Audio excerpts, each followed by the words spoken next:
Okay, I think we're ready. Welcome everyone. It's 9 o'clock. At this time, I would like to call to order the meeting of May 11th, 2022. Please join me for the Pledge of Allegiance. I pledge allegiance to the flag of the United States of America and to the republic for which it stands, one nation under God, indivisible, with liberty and justice for all. Thank you. Janet, next we have roll call. Can you do that, please? Commissioner Gupta. Here. Commissioner Hanson. Here. Commissioner Ketchum. Here. Chair Ramirez. Here.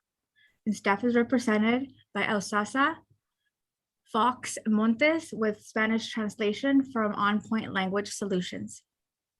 Thank you. Next, we have public comments for items that are not on the agenda. At this point, Mrs. Lujan will advise the public on how they may participate during public comments.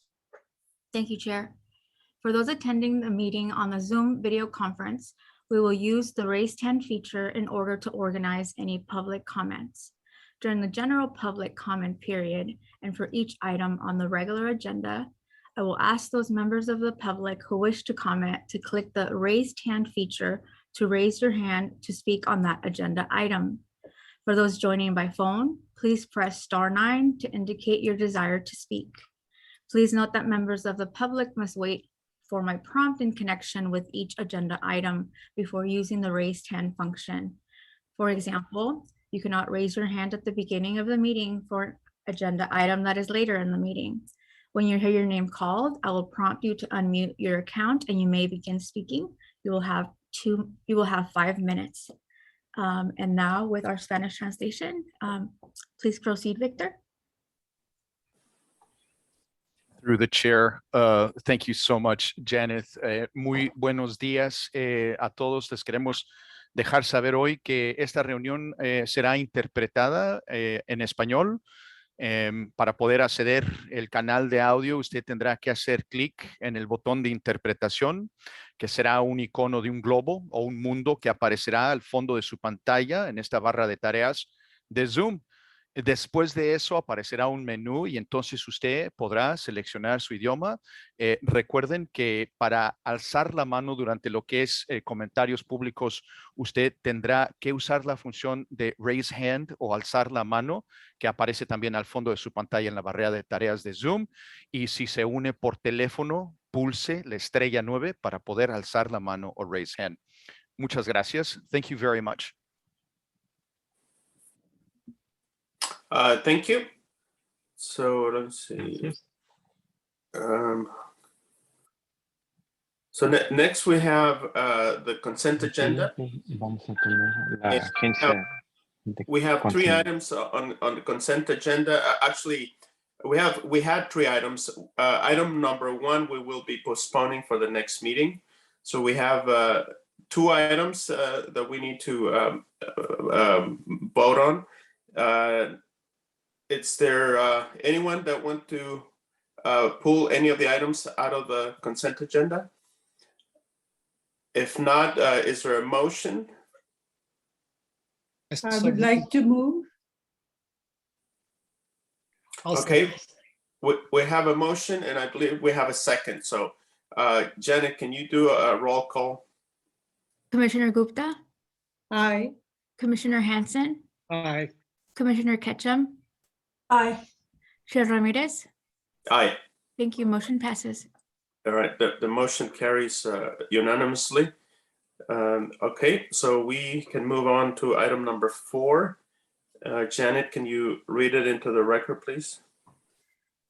Item number 4, owner applicant, County of San Mateo, various locations. And this is Will Gibson giving an introduction of an EIR scoping session for the North Fair Oaks rezoning and general plan amendment. Hold on just 1 second.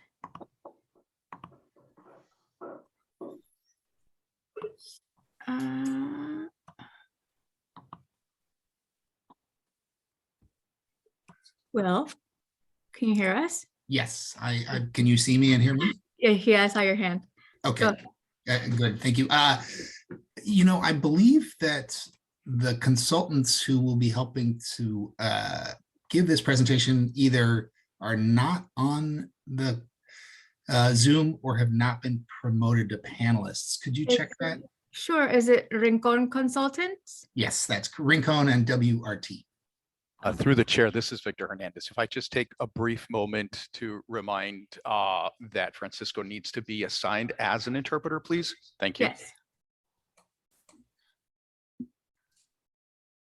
Okay, so I just moved over Rincon and here.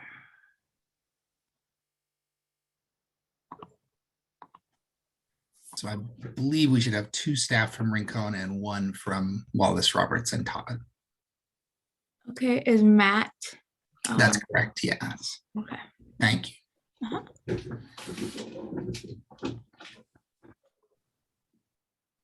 Okay, we're getting there. All right.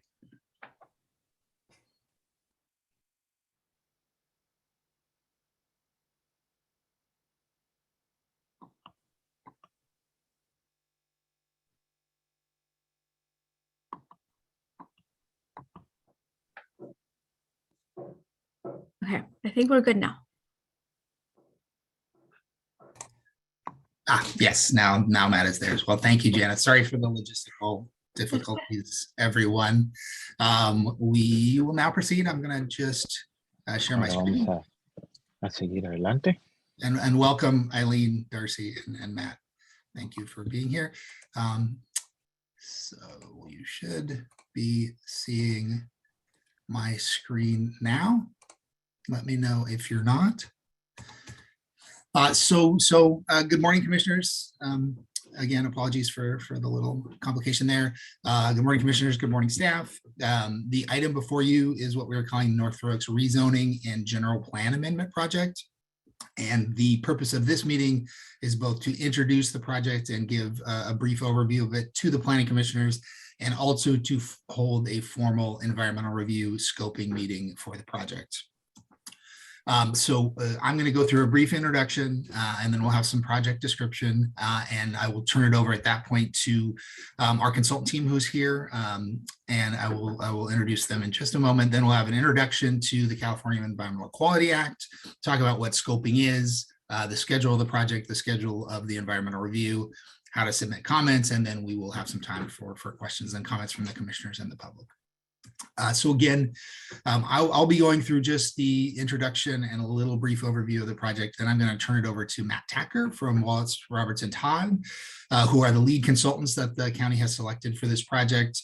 And then Rincon consultants, Darcy Kremen and Eileen Mahoney, will talk about the environmental review in more detail. And they'll have the opportunity to introduce themselves more fully as those parts of the presentation come up. So again, the project description, this is a rezoning and general plan amendments to zoning districts in North Fair Oaks.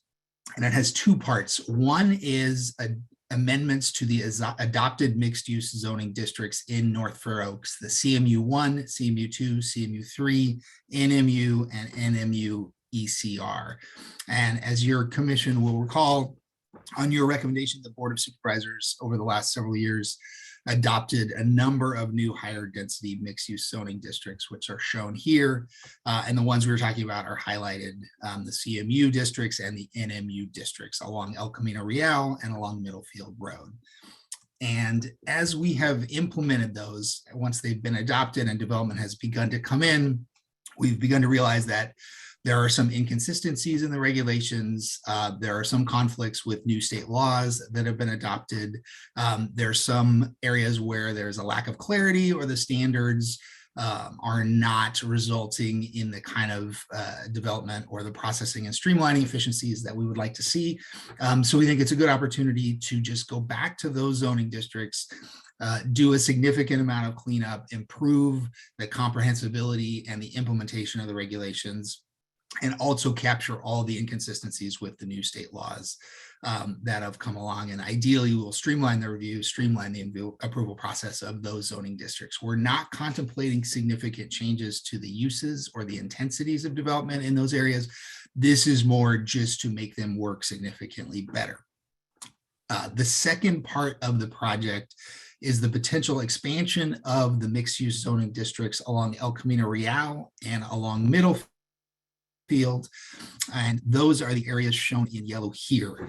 And these are where the zoning splits across the block in these two areas, which is making it difficult for some developments to proceed.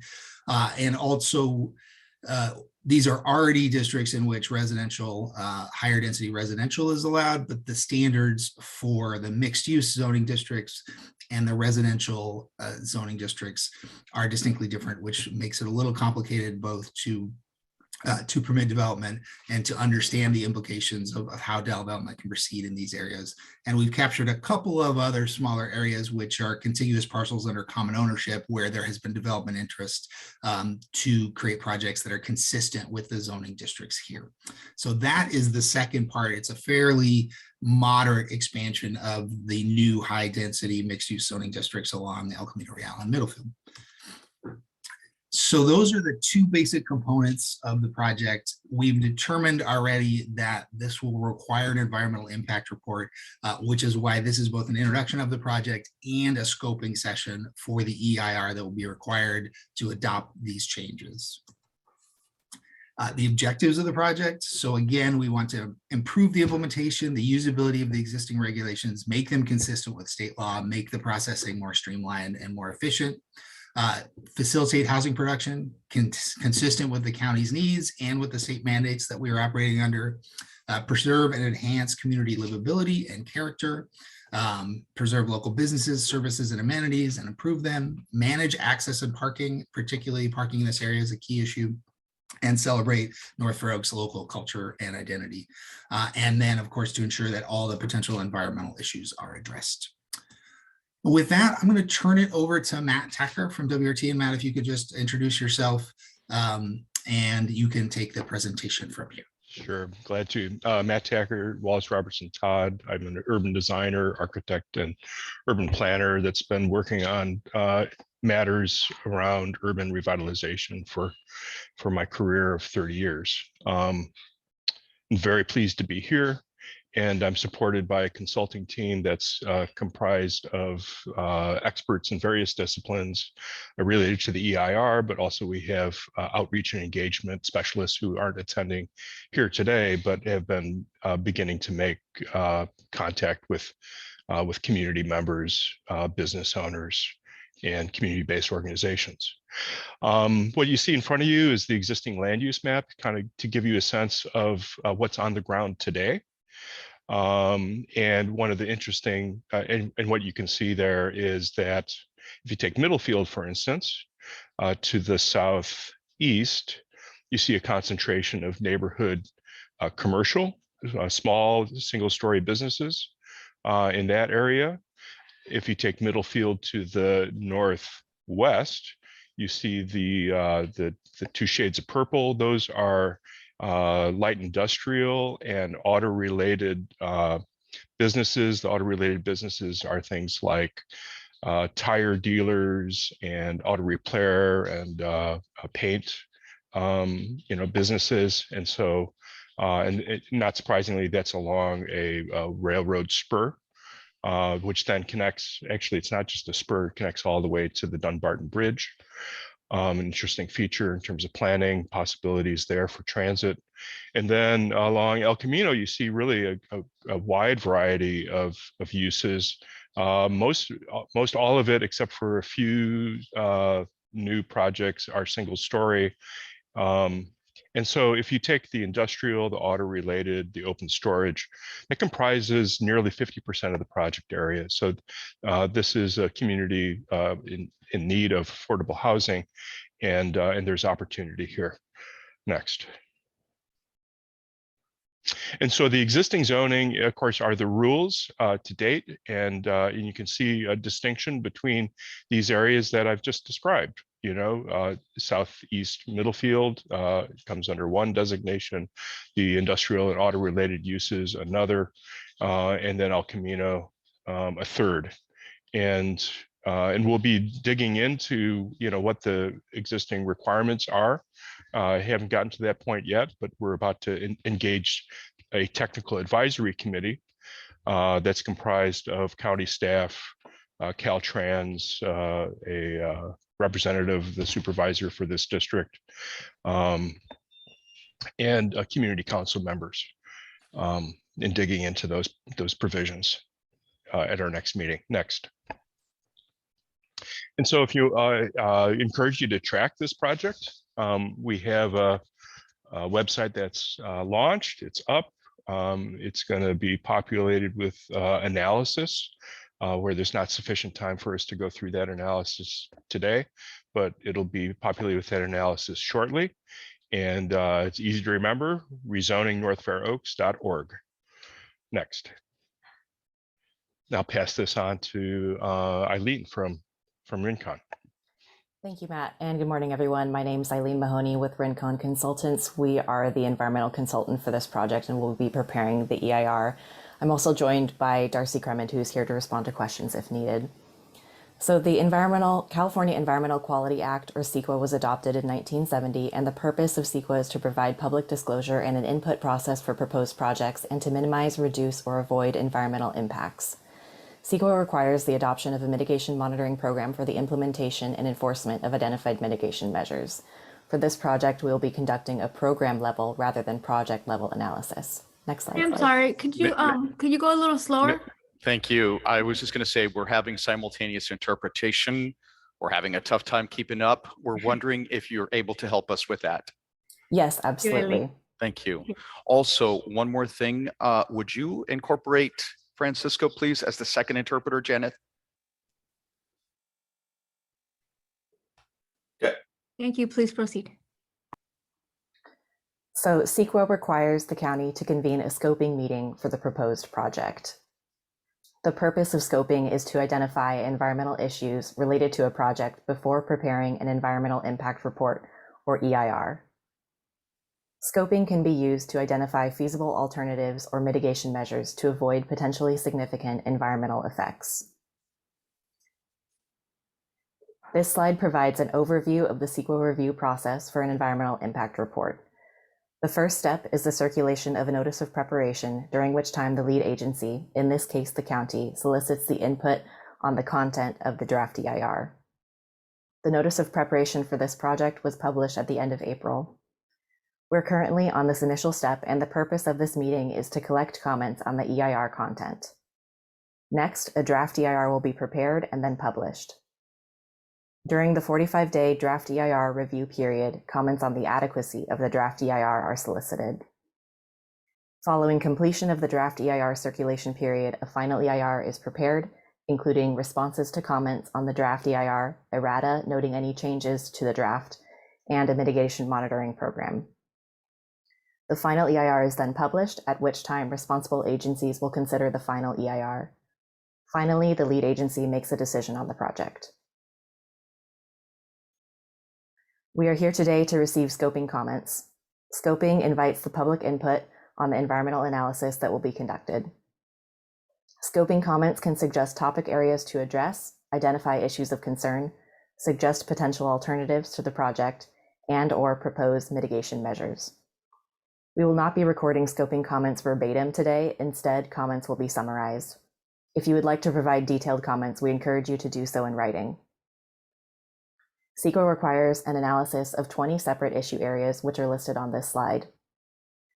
The issue areas we intend to analyze in detail in the EIR include aesthetics, air quality, biological resources, cultural and tribal cultural resources, geology and soils, greenhouse gas emissions, hazards and hazardous materials, hydrology and water quality, land use and planning, noise, population and housing, public services and recreation, transportation, and utilities and service systems. The remaining issue areas will be addressed in the EIR, but to a lesser level of detail. The EIR will include an executive summary, introduction, and project description. Then setting, impacts, and mitigation will be discussed. Each topic area will include a discussion of the relevant environmental setting, potential impacts from the project, and mitigation measures where potentially significant impacts are identified. The EIR will also include a discussion of alternatives and other Sql required discussions. This EIR will be a program EIR, meaning it looks at a series of connected actions that will govern future activities and decisions rather than a specific development project or property. Now Matt is going to talk about the project schedule. Yeah, hi.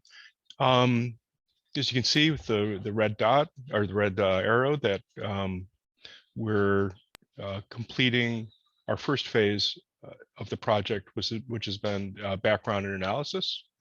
Again, we're going to populate that website with analysis that will be relevant. We'll be summarizing it for use by the Technical Advisory Committee and the Community Council and for use by the Planning Commission when we return. Our next phase is to develop the zoning framework. In other words, the kind of at a high level, the most fundamental aspects of the zoning to receive guidance and clarification from those advisory groups. And there will be options around some, critical pieces such as, setbacks and things like that. Also community benefits, things that development might contribute to the community are something that will be on the table. And we will, and our outreach effort features a workshop in September, which we hope will be in person, but it'll also be accompanied by a kind of a webinar. And there'll be an online survey, and we'll be taking that survey to some pop-up events out in the community, kind of go to them strategy. So persons who might not otherwise participate in this decision-making process, their voices will be heard. We'll gather that together, and then we'll be returning to you, the Community Council, first, and then we'll report on the Community Council's comments to you in mid-October.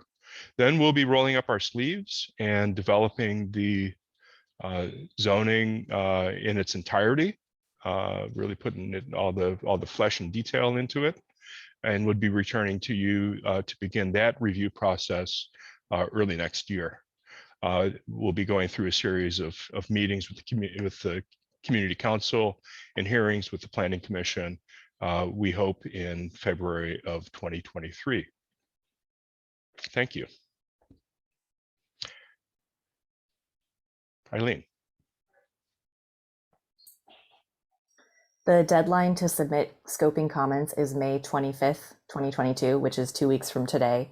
And comments should be addressed to Will Gibson at the county, and his email is provided on this slide.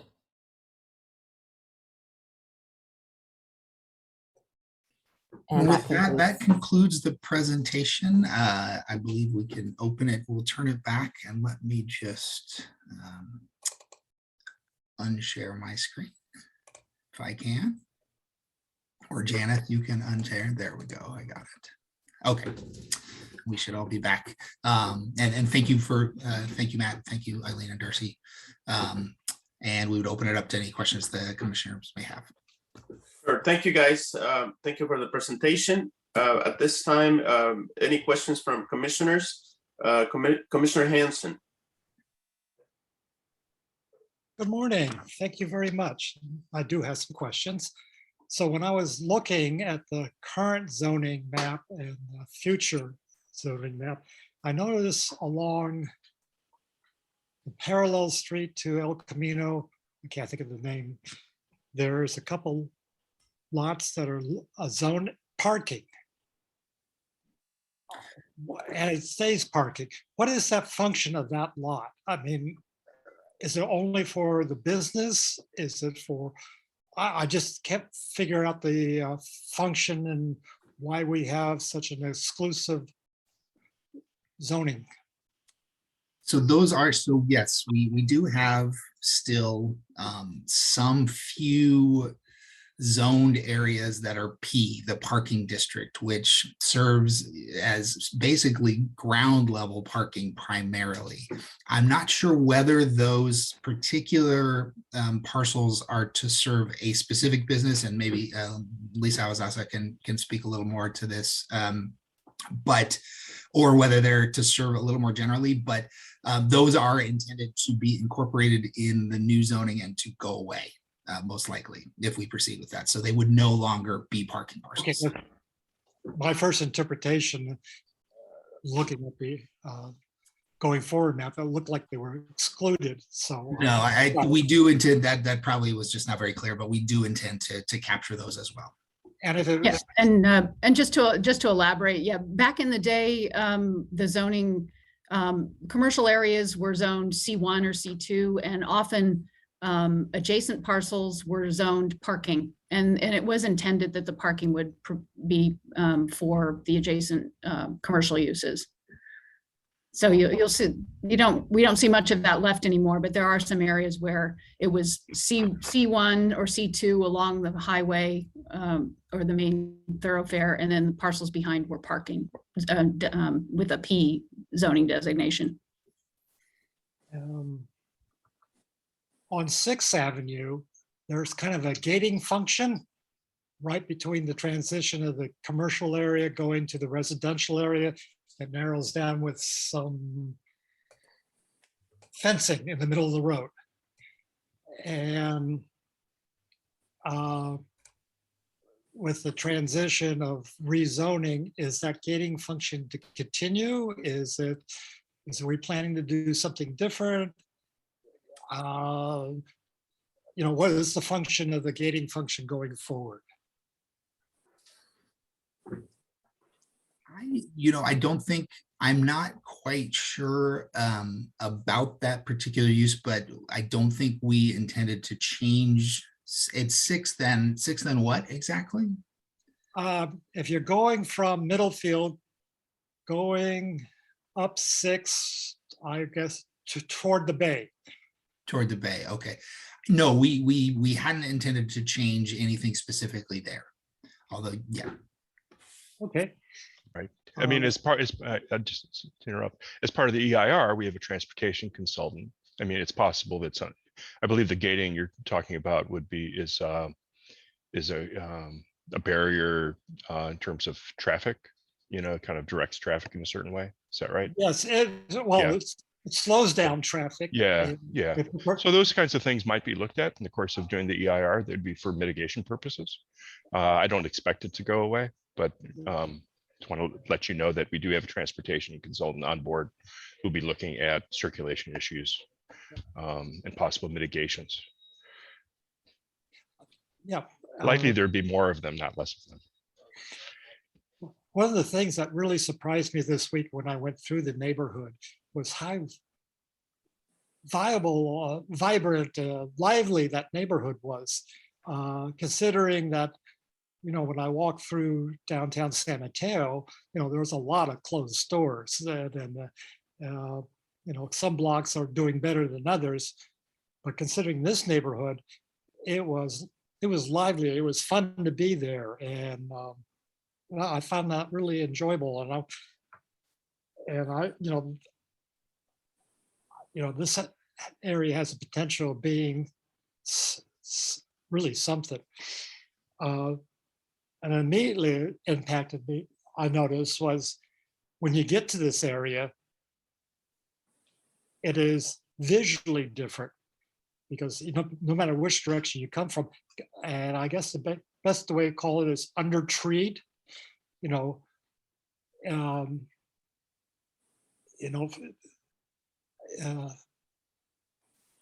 Is that an environmental issue where everybody else seems to have more lush tree surroundings, and this seems to be a more, I can't figure the right word for it, desert-like?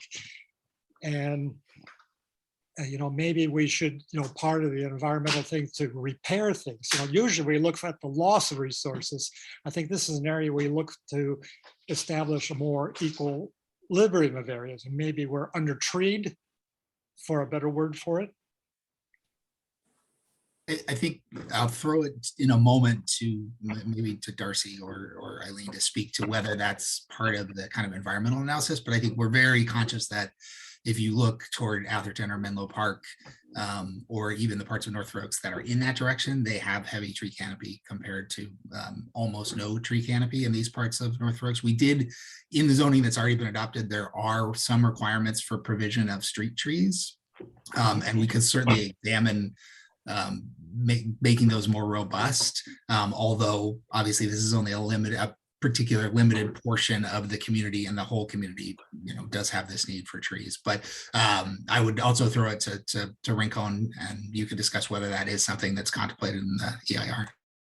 Yeah, that's a great question. It's more of a planning question, and how the community would like to improve. CEQA only looks at the impacts that the project is going to have on the environment, not kind of what's already there. So the baseline might not be enough trees, but if the project comes in and removes trees, we would look at that. If the project is designed to add trees, that's great, but that is part of the process of the plan and policies that the county would like to adopt. But we're going to be looking at the impacts of the project on the existing environment, and not kind of the existing environment and impacts on future residents and businesses and such. The principal purpose of today is to gather any concerns that might be associated with the EIR. And also this is an opportunity to talk about the project, become familiar with the project. And so a couple things that come up in my mind. One is that there is a streetscape improvement project that's occurring on Middlefield, which hopefully will be bringing more tree canopy to the area. The other is that as part of the development requirements for the zoning, often those involve improvements to the adjacent sidewalk out to the middle of the street, for example. So we'd be looking at that, but also note that the zoning really is looking at what's behind the property line principally. My only comment here at that point is I've never really thought of CEQA as preventing deterioration, but also thought of it as also restorative. And what I just heard, there is no restorative function here. It's really meant to reduce, avoid, eliminate impacts of the project on the environment. So as much as it would be nice to restore to beyond baseline, we have to look at what's there today and say, would the project make it worse? But again, that doesn't preclude us as part of the planning process or the standards that we apply, requiring street trees of developers. And also separately, there's been quite a bit of talk about urban greening in North Oaks for a while. We did apply for a grant for that at one point and did not get it. And there will be further opportunities. There are urban greening grants that come along from the state level, and those would be opportunities for us to pursue a broader strategy of where and how can we increase the tree canopy in North Oaks, which I think you very rightly noted is a problem. And the last thing I made comments on is, and it actually refers back to our last meeting with Connect the Coast side, was all the stop signs, and thinking of the improvements that the roundabouts were making on the coast side. Is that a greenhouse gas mitigation possibility? Because as the place becomes more popular and we're going to put more density, maybe we don't want people sitting at stop signs, and maybe roundabouts would reduce the greenhouse gases. It may not, but I was really pleased, pleased with the roundabout projections. Excuse me, sorry. I don't have any further questions. Yes. Thank you, Mr. Hanson. Great question. Mrs. Gupta? Chair Ramirez, if I could, Sure. I was just wondering if Darcy might jump in and say, is the roundabout the kind of mitigation that might be implemented through an EIR, or is that out of the kind of scope of possibility? It's possible. I haven't heard of that as a reduction measure for greenhouse gas. I'm not a greenhouse gas expert by any means. The best way to reduce greenhouse gas is just to reduce vehicle miles traveled, right? Get people out of their cars or have them do shorter trips or fewer trips. As far as the actual like idling time of sitting at a stoplight or stop sign or roundabout, I think that that's too fine-grained for most of our greenhouse gas models to take a look at. But it's certainly something with our traffic firm W-Trans we can at least look at if that's going to be an issue. They're going to be looking at vehicle miles traveled for the plan, if this will reduce vehicle miles traveled, which is the goal, right? And see if this is a good project in relation to the current vehicle miles traveled that are in the county, and getting that 15% below vehicle miles traveled for the county. See if we can get people out of their cars and such. But yeah, all the traffic inputs feed into our air quality and greenhouse gas model, and then we can come up with some mitigation measures if required. Great. Thank you, guys. Mrs. Gupta? Thank you, Chair. Yes, I have some questions. I was looking at the generally what are the different purposes of this going through this EIR scoping session, but is the primary goal here to increase or to provide more housing? The goal in part of the expansion areas, which we are studying, that's a potential component of this project, is to increase mixed use residential development. So to provide more housing in those strips that you saw that are distinct, which are currently zoned for multifamily housing, but at a lower density than the adjacent mixed use zone. We would be hoping to provide more housing through rezoning those, yes. Okay. So now, are those already built? Many of them are built at low densities. Some of them have non-residential uses, some are residential. It's a variety. There are some parking parcels, as Commissioner Hanson pointed out.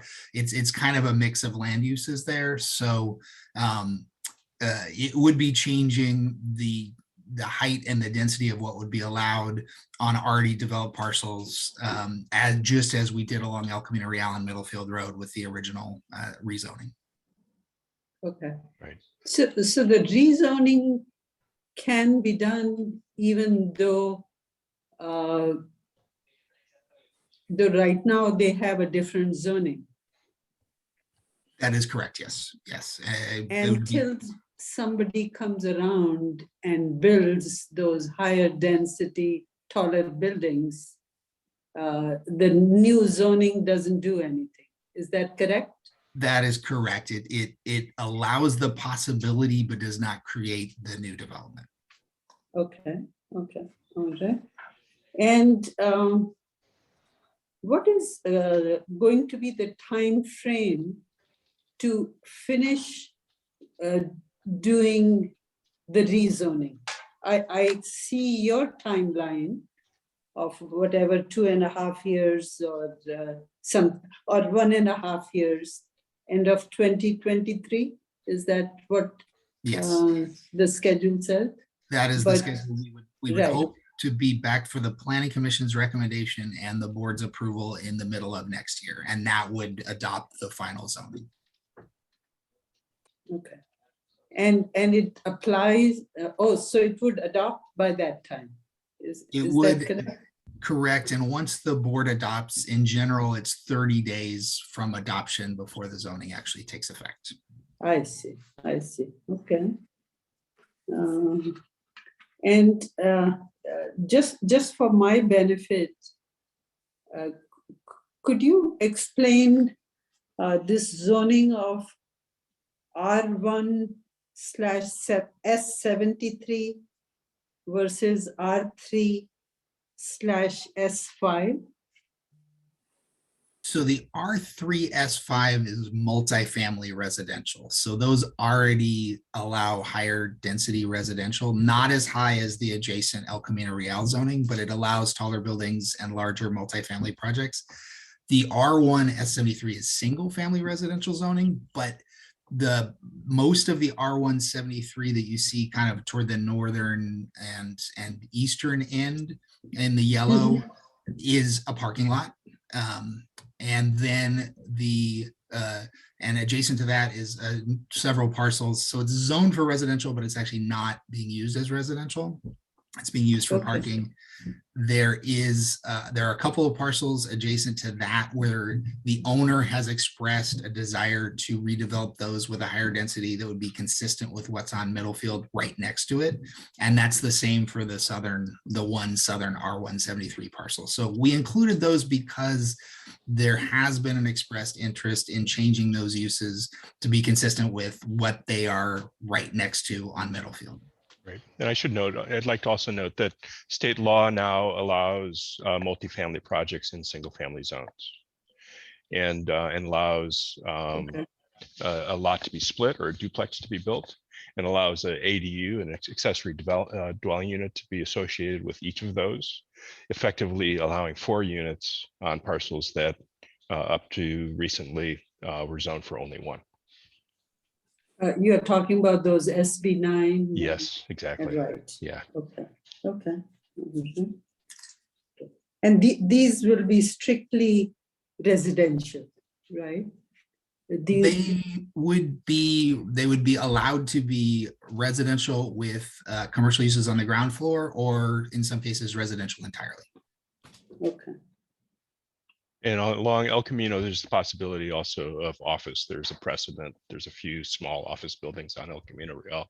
So the possibility of office space is also something that we'll be examining. Okay. Thank you. One more question that I have is, I looked at that website that was mentioned here. There was not much information there. So is that just a start? Yes, it's just a start. Yeah, Okay. we have a little cleanup to do to our graphics before we want to, post them for the public. Yeah, and then again, we'll be gathering those graphics and adding a little bit of explanatory narrative, and then making that available as a resource, both on the website and also to the Community Council, the Planning Commission, and the Technical Advisory Committee. Okay. Okay. Thank you. No more questions. Great. Thank you, Ms. Ketchum. No questions from me. Thank you. Okay. In that case, let me see. I'm going to echo some of the comments here from Mr. Hansen. The one thing that I don't see, and I realize that, the CEQA doesn't address this thing because we're just thought about, planning for greenery. But, this area definitely is a desert. And that's a great way to put it, Mr. Hansen.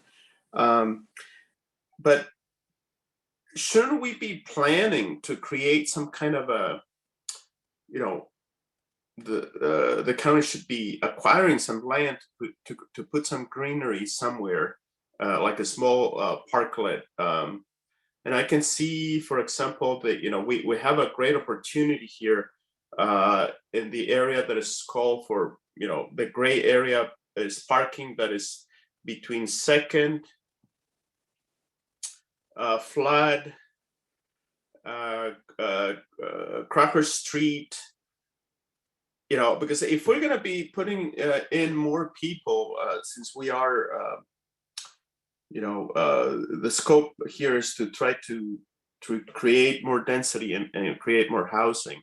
I think it calls for, an environmental justice that we can just put a lot of more people together and not create areas where, it's environmentally sustainable and for people to have places to go and walk around and have places to walk in the greenery, places to, people are going to have pets so that they can go walk their pets, things like that. So I think this is more for the county in regards to planning. I think we should be thinking about doing those things. And in general, we should come up with also a plan to add more trees all over the place. I have been involved on trying to plant trees. We haven't been very successful. We have done some, but it hasn't been totally successful. But I think that the county should probably help us in general. And I bring about the greenery because I know that we were allowed to put small parks in the hedgy right away, but that's not county land. At any time, that can be taken away. That's why I hope that the county does plan on making outright buying land to create some areas of greenery in the area. Anyway, that's my comment at the moment. I think if there are no more questions, I think we should open for public comment. Thank you, Chair. We're now opening public comment for item number 4. If your hand is raised, your name will be called. Let's see. So once again, this is item number 4.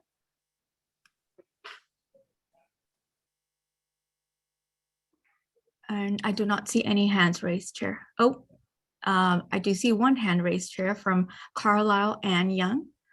Ms. Young, please accept this invitation, unmute your microphone, and begin speaking when you're ready. Thank you. I really only have a small observation, and that is that this area that you're talking about rezoning for more intensive residential use is, highly industrial in the outskirts, like where the auto body shops are. There's quite a few. Oh, did we lose her? Yeah, hold on just a second. I'm sorry, did I bump my microphone? That's okay. Please go ahead. I'm not sure what part you heard, but I was just saying that I've observed along there on that, especially Middlefield, there's a lot of small businesses and auto body shops or taco shops. I mean, a lot of mixed types of uses of commercial and industrial. So that might be part of why there's not much greening. But as far as being a driver of a vehicle along there, there's a lot of signage and it's very distracting. And I noticed compared to that Moss Beach crosswalk that everybody talked about, at least their crosswalks have little light ups, beacons in the roadway, because there's quite a bit on Middlefield. There's quite a bit of pedestrian traffic, block to block, depending on, which side of the street the business or restaurant or whatever they're going to is, and jaywalking. So, adding trees might just obscure some of the visibility along there. I appreciate that you want to build more housing, but I think the small businesses are also a feature of that liveliness of the neighborhood, because it is one of the, much more affordable areas for businesses and residential to operate. So you might want to, it's nice to build condos like a wall along the El Camino Real that's mixed use and some low income and that sort of thing. But if you displace a lot of these smaller businesses, you just end up with a solid wall of condos or mixed use residential. You probably won't have an auto body shop underneath a high-rise condo, but that's just my observation. Certainly it's up to you guys, but I think the reason there's very few trees is it is a more traditionally industrial use area. Thank you. Thank you. Let's see. So once again, anybody wanting to speak on this item, please raise your hand now. That's all we have, Chair. Okay, thank you. If I make a comment on this, in regards to participation, I think for this area, and something for, when you go forward with the scoping and talking to the community, I hope you do it later in the day, because I know at this time is probably not a good time for this particular community to go out and into a meeting like this.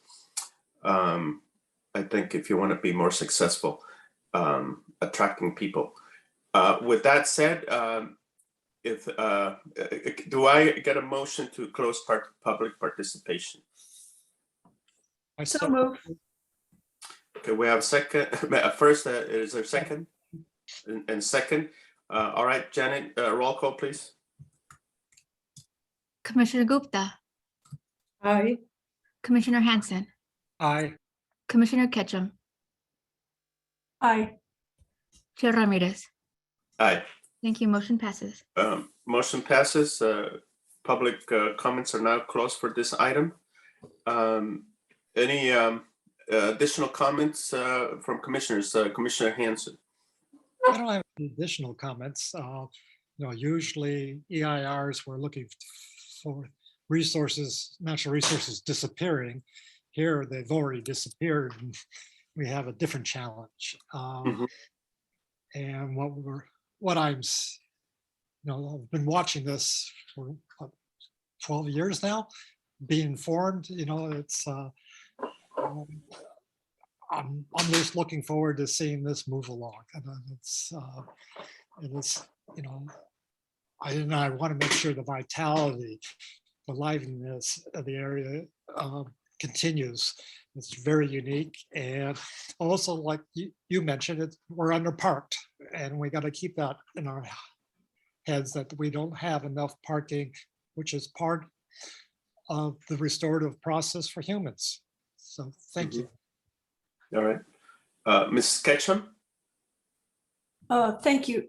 I appreciate this, the report here and the discussion and the whole process that this is very helpful to come to us at these different stages. And also I support the comments from Commissioner Hanson and Ramirez about the need for trees and little green spaces for the county to be proactive here to make life better for this community, basically. Thanks. Thanks. Ms. Gupta.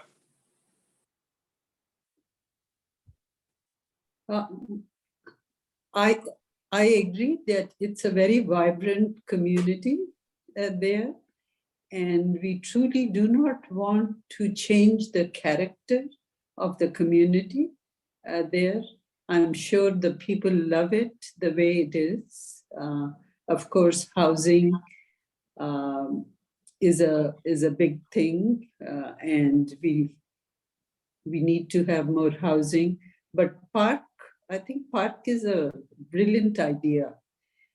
We are going to add more residential, so we need to have a place where all the people who are going to be living in this new housing to be able to go and gather together, and like Chair Ramirez said, walk their dogs and have other activities there. So that's wonderful. But one of the concerns I had was I saw that they have only 2 weeks to send their comments. Is that enough time? I don't know. Are they going to have more time in the future? Am I understanding that correctly? So Well, that's all I have. I would just jump in and say, well, so the notifications, there'll be actually slightly more than a full month since the notifications went out. So this is this meeting is midway through the process.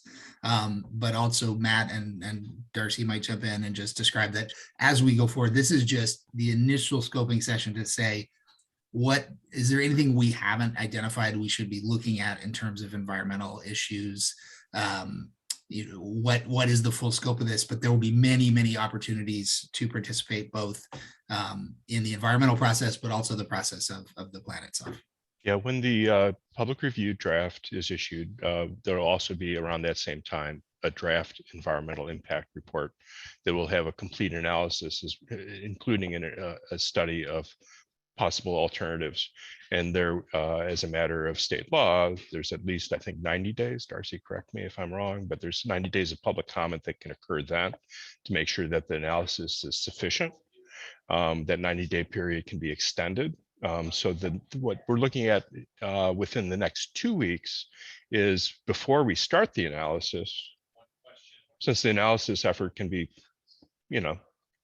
considerable, before we start the analysis, is there anything out there that we should be looking at, which would then inform the draft environmental impact report, which then will be available to the public and available for public comment during that part of the process.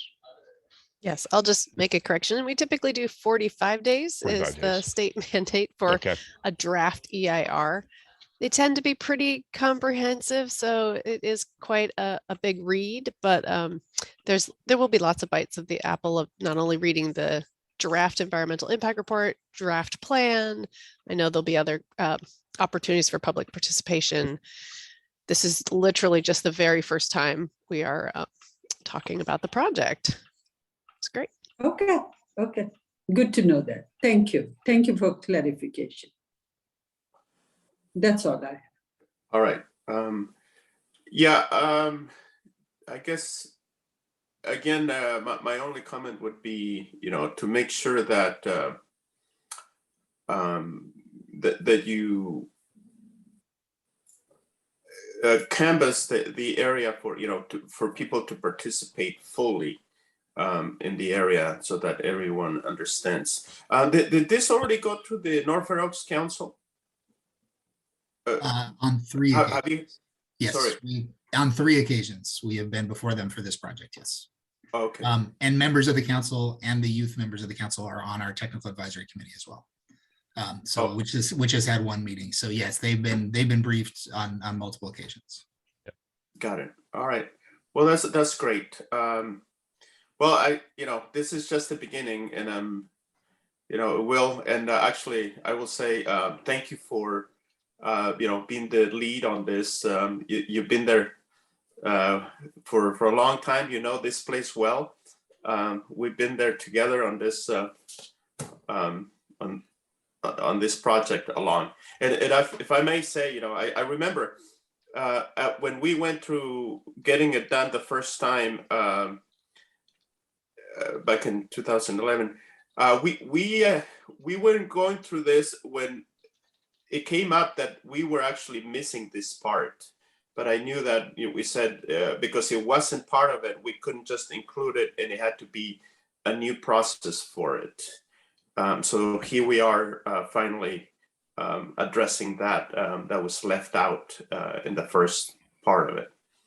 So yeah, I mean, I look forward to seeing the final analysis of this, and looking forward to make sure that the community understands what the impacts will be to it. With that, I think unless there's other comments from you guys, we can move on to our next items. Is there anything else you guys want to add? Chair Ramirez, if I may. Yes. I just wanted to point out one thing. One of the key components of the North Fair Oaks Community Plan is the Middlefield Road redesign project. So to the comments that have been made about the need for additional trees on Middlefield Road at least, and for a more friendly pedestrian environment, that's already in the works. And I'm thinking it may be informative for us to maybe report back to the commission with regard to where that project stands in implementation. It's been a long time. It's a very complicated project to put that street on a road diet, if you will, and widen the sidewalks, introduce street trees. That whole project the Public Works has been working on that for a long time, but it is moving forward and is something that needs to be considered as part of the project. It's just not on the ground yet. You're not seeing it. So perhaps we could bring back some more information about where that stands with regard to implementation, and we'll make sure that our consultants are familiar with that project as they think about what else we might do. Yeah, that would be great, actually, if you can keep us updated on where we are on the project. I know we're right in the middle, of the heavy work right now, and the community has been heavily impacted on traffic at this time along the junctions as they're working on it right now. And by the way, I've been talking to some of the merchants along the way to see how they're coping, because their front of the stores or shops or whatever have been affected at the moment, and people having to park much farther and walk over. So anyway, yeah, that would be great. Thanks. With that, then I think we're done with this item, and we can move on to next item. Item number 5 has been postponed probably for the next meeting. So with that, then we can move on to item number 6.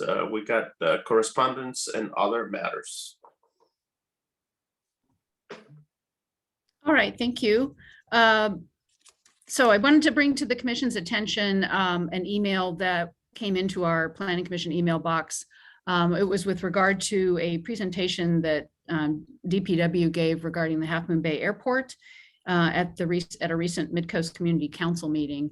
And one of the folks who heard the presentation wrote in with some concerns about soil contamination at the airport. And so I don't know if you've had a chance to look at that email that Janet forwarded to you, but we will, it's mainly we'll be waiting for a response primarily from DPW airports and environmental health to that concern expressed, and happy to keep you all in the loop if it's of interest to you as well. So yeah, that would be great if you can do that. Thanks. Yeah. I guess the concern was raised because there's some, I guess, farming going on. Although the area, of course, it's an airport, it's been used as for industrial uses and wartime uses historically. But there is some farming, I guess, that is taking place in some of the extra land that's on the airport property. And so that was the reason for the concern. So more to come on that, and we'll report back if that's of interest to you. Sure. And actually, I don't remember seeing that email or that letter. Did anybody else get it? Yeah, no, we didn't. So yeah, if you can put that. Yeah, it should have gone out with correspondence. The first correspondence that came in from Carrie Burke on item number 3, it was attached to that email. But I can go ahead and resend right after this meeting. All right, that would be great. Thanks. And any more on correspondence, or is that it? That was it. Okay. Then consideration of study session for next meeting. Okay, so no study session planned for next meeting, but on the May 25th agenda, we do have a number of items I just want to mention briefly. It will be a pretty full agenda. We've got a use permit, RM permit architectural review to legalize an existing wireless facility at one of the Vista points along Interstate 280. That's one of the items. The next will be the item that was continued from today with the Peninsula Open Space Trust, Mid-Peninsula Regional Open Space District. They're looking for a number of permits and a lot line adjustment, all associated with a request to rescind Land Conservation Act contracts and replace them with open space easement contracts. So a lot of moving parts to that whole project, but that will come back to you on the 25th.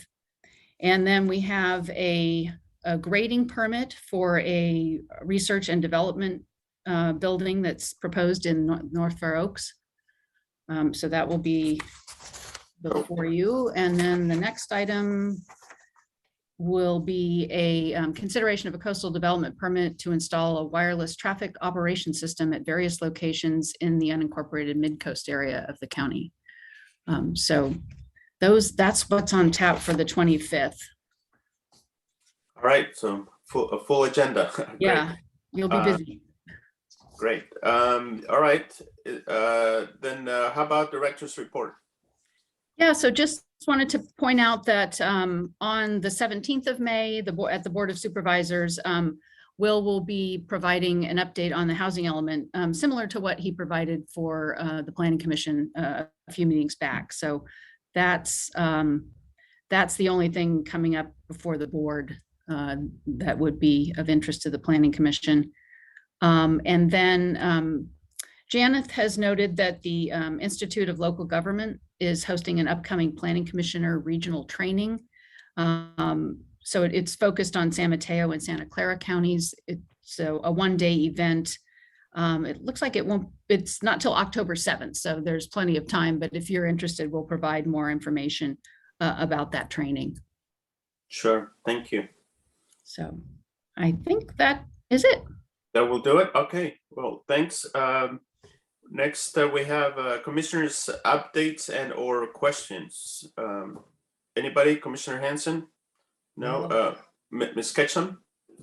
Yeah. For the on the upcoming CDP for the TOS, what does that stand for?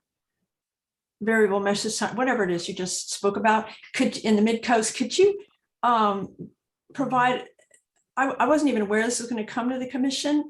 I've been sort of hearing about this project for the last couple of years. It's just more detail as to, is there an environmental document we will also have to weigh in on? And as I understand it, that this is just the portion of the project that's in the unincorporated area, that the city of Half Moon Bay would also need to have a similar process, and the city of Pacifica. And just, yeah, some more context, because I was just totally surprised to see this coming up. You know, I'll have to report, we'll have to report back, because this, Janeth put together the draft agenda so that I could report to you all today and let you have a sense of what's coming up.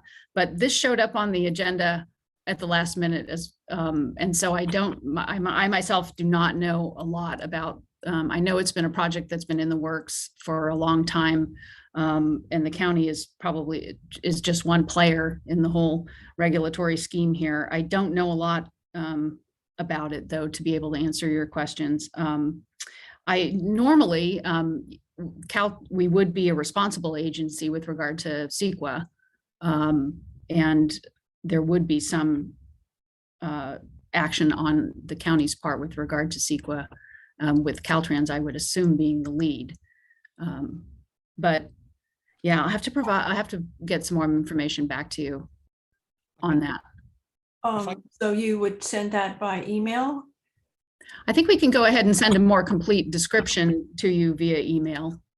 Yeah, because I know the Midcoast Council was asked to comment, but the referral didn't have a PLN number. I mean, it was really nothing. I'm just trying to, get some more information ahead of time is all. Yeah, that would be helpful. Thank you. Okay, let's see what we can send ahead of time. Lisa? Yes. My experience is a lot of the wireless stuff is covered by the Telecommunication Act of 1996, of which really limits anything that we can do other than maybe other comment on design and stuff. And it's, I watched this with the rollout of the Telecom Act, and I don't know if there is much that can be done about. If you're looking for things to be done. Mm-hmm. I guess I was trying to understand the comments from Mid-Coast Council and how that fits in with the whole process. Because, yeah, that's all, just a better general understanding of how this sort of thing works. Not have to absorb it all the weekend before the meeting. All right. Well, thanks, Lisa. So if you can send us some of that information, that'd be great. All right. Chair, I do see someone with their hand raised, but public comment is now closed. So if they need to provide any comments, they can email the commission inbox and we can make sure you get that. Correct. Yeah, thank you. All right. Well, I guess if there are no additional comments at this time, then I'm going to say that this meeting is adjourned.